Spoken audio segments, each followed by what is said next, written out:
அண்டம் முழுதும் ஒன்றினுள் அடக்கம்.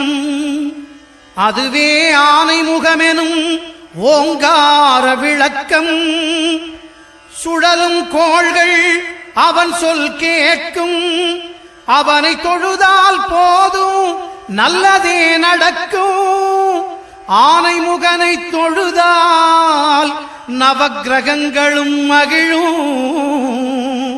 நல்லதே நடக்கும், நல்லதே நடக்கும்.